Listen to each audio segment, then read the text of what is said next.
السلام عليكم ورحمة الله وبركاته أصحابتي qaaliga aan jeclahay kusoo dhawaada channelkayga Dalmar Production maanta waxaan idin wadaa cashar aad iyo aad u xaraarad badan. Casharkan wuxuu ka hadlayaa sidee sawir looga jaraa background.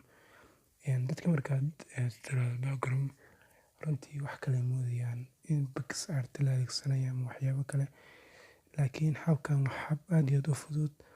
Kaliya waxaad soo adeegsataa browser kasta ee kugu jira adiga soo furo. Aniga waxaan isticmaalayaa Chrome baan isticmaalayaa waxa igu jira Chrome baan isticmaalayaa. Chrome markaad soo furato waxyaabahaas oo kale sidaas ka dheh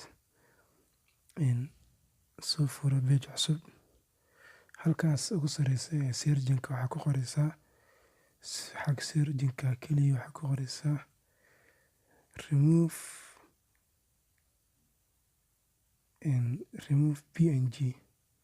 remove png baanta ku qoraysaa oo kaliya. Markaad ku qorto markaad soo qorto waxaad ku dhufanaysaa linkiga ugu horeeya baad ku dhufanaysaa. Linkigaas ugu sareeyaad ku dhufanaysaa remove background from image baad ku dhufanaysaa. wax yar oo sugaynaa intuu raadinayo. Markuu sidaa kugu soo saaro wuxuu ku dhacayaa sawirka mawjada wax sawirada lagu jaray waaye.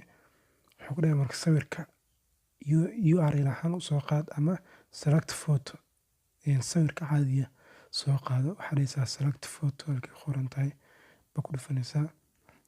Markaad ku dhufato aniga wax soo qaadanayaa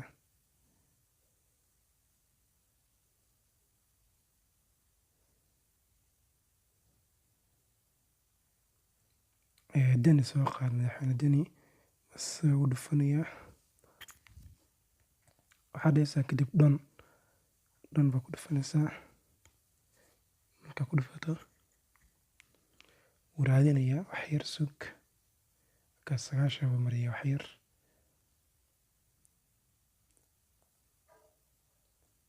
Okay, waa kan asxaabteyda sawirkii hore waa kan originalkiisii image without background. Sawirkii laga saaray background-kana waa kan. Okay, haddaba laba mid baad samayn kartaa. waa soo download kartaa. Haddaad rabto inaad isagoo caadi ah u soo degsato waxaad ku dhufanaysaa download meesha ku qoran tahay ku dhufanaysaa. Haddii kale waa sii edit kartaa edit baad ku dhufanaysaa si aad meelo kale qurux badan u geyso. Okay, halkan waa colors markaad rabto inaad color ka dambariso. Halkanna footooyin qurux badan baad u dooranaysaa weeye. Marka waa ka aragtaa magaalooyinka caalamka kaasoo kala soo qabo.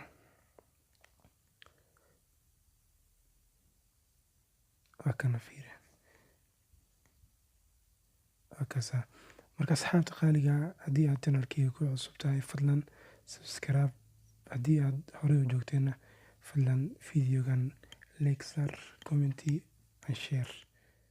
Waa mahadsantihiin.